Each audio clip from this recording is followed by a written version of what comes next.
Hello friends, today is 29 November 2020 and this is Jansatta newspaper and today is Sunday, so we are discussing मानसिक तनाव की तहें। परंपरागत समाज से आधुनिक समाज की ओर अग्रसर होना प्रगति और विकास का सूचक माना जाता है। आधुनिक और विकसित होते समाज में मानव जीवन की गुणात्मक परिवर्तन की कल्पना की गई थी, क्योंकि विकास गुणात्मक बदलाव का प्रतिनिधित्व करता है।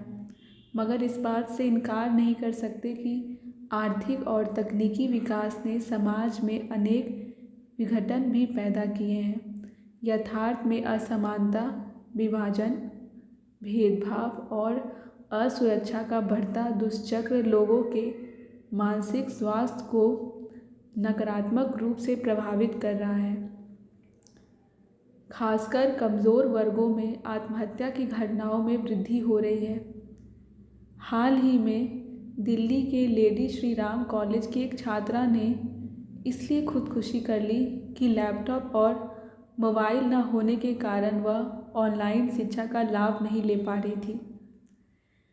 शायद ऐसे विद्यार्थी जिनके पास मोबाइल या लैपटॉप नहीं होता, उन्हें लगता है कि उनका भविष्य असुरक्षित है। आत्महत्या के पहले ही अनेक कारण मौजूद हैं। अब इस महामारी के दौर में एक और नई वजह पैदा हो गई है। इसी तरह परिवार की निम्न आर्थिक स्थिति के कारण अपनी पढ़ाई को लेकर चिंतित तेलंगाना निवासी एक छात्रा ने कथित रूप से आत्महत्या कर दी।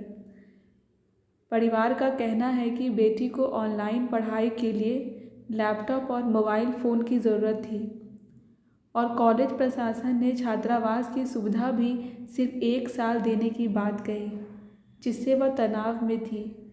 उसके सहपाठी छात्रों ने आरोप लगाया कि सरकार से 1 साल से ज़्यादा वक्त से छात्रवृत्ति न मिलने के बाद छात्रा ने आत्महत्या की।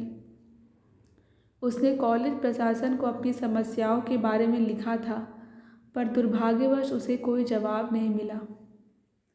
क्या इन घटनाओं के लिए केवल परिवार की निम्न आर्थिक स्थिति जिम्मेदार है? राज्य और शिक्षण संस्थानों की इस ओर कोई जिम्मेदारी नहीं बनती?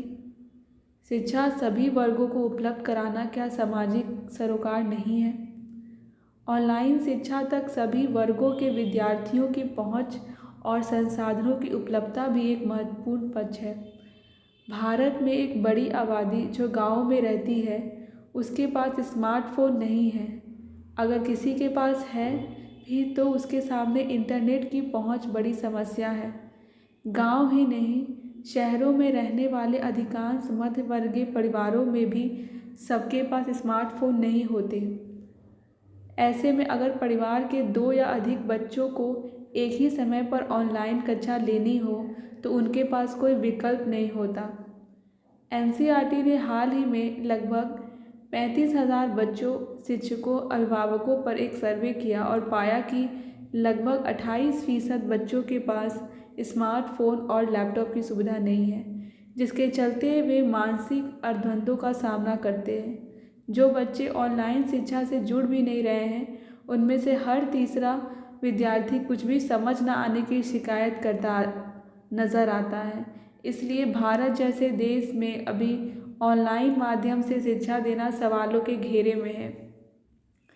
शिक्षा केवल डिग्री लेने के लिए ज़रूरी नहीं होती, जिसके ज़रिए रोज़गार मिल सके, बल्कि वह मनुष्य को एक चेतना संपन्न प्राणी भी बनाती है। उसे शोषण, अन्याय और असमानताओं के विरुद्ध आवाज़ उठाना या विरोध करना भी सिखाती है। उसे संवैधानिक मूल्यों, अधिकार और कर्तव्यों से परिचित कराती है। इसलिए शिक्षा उतनी ही आवश्यक है जितना रोटी, कपड़ा और मकान, ताकि एक सभ्य और समानता मूलक समाज का निर्माण किया जा सके। कॉलेज में प्रवेश देने के बाद क्या कॉलेज प्रशासन अपनी जिम्मेदारी से मुक्त हो पाते हैं? क्या राज्य की विद्यार्थियों के प्रति कोई जिम्मेदारी नहीं है? या ऑनलाइन शिक्षा पिछड़े निर्धन वर्ग के छात्रों को शिक्षा से वंचित करने का एक प्रयास साबित हो सकता है? हाल ही में जारी हुए निर्धनता और भूखमरी के आंकड़े बताते हैं कि भारत की क्या स्थिति है। ऐसे में जब जनसंख्या का एक बड़ा हिस्सा अपनी प्रतिदिन की आवश्यकताओं को पूरा कर सकने में असमर्थ है, तो सोचिए वह मोबाइल फ़ोन और डाटा कार्ड पर खर्च कैसे कर पाएगा। इतिहास गवाह है कि एक लंबे समय तक हमारा देश अनेक कारणों से शिक्षा की दृष्टि से काफ़ी पिछड़ा रहा है। खासकर महिला शिक्षा उपेक्षित रही है। अचानक ऑनलाइन शिक्षा की मजबूरी ने फिर शिक्षा के क्षेत्र में बेटियों की शिक्षा को प्रभावित करना शुरू कर दिया है। जैसे ही पुत्र और पुत्री में किसी एक की शिक्षा का विकल्प चुनना हो, तो परिवार पुत्र की शिक्षा में प्राथमिकता देते हैं। बेटी तो पराया धन है, उसे पढ़ा लिखा कर क्या फ़ायदा वाली सोच फिर हावी हो जाती है। इस संकीर्ण मानसिकता से बाहर निकलने में समाज को काफ़ी वक्त लगा है। अगर अब फिर से ऐसा हुआ तो इसके क्या परिणाम होंगे कहना मुश्किल है। इसलिए आवश्यक है कि एक कल्याणकारी राज्य की भूमिका का निर्वाह करते हुए सरकार और शिक्षण संस्थान निम्न वर्ग के बच्चों को स्मार्टफोन या लैपटॉप दें, ताकि वे भी उच्च वर्ग के बच्चों के साथ प्रतिस्पर्धा कर सके। वैश्वीकरण और उपभोक्तावादी समाज ने पहले ही शिक्षा को महंगा बनाकर विद्यार्थियों के बीच प्रतिस्पर्धा बढ़ा दी है। जब ऑनलाइन शिक्षा की मजबूरी उन्हें शिक्षा के अधिकार से ही वंचित कर देगी, ऐसे में निर्धन और दलित वर्ग के विद्यार्थियों में तनाव, निराशा और आत्महत्या की प्रवृत्ति उत्पन्न होना एक चिंता का विषय है, क्योंकि ये विद्यार्थी स्वीकार करते हैं कि आज के दौर में बिना गुणवत्तापूर्ण शिक्षा और तकनीकी कौशल के जीवन यापन और सम्मानपूर्वक जीवन जीना मुश्किल है। देश के हर विद्यालय और महाविद्यालय को इस दिशा में गहन चिंतन की आवश्यकता है।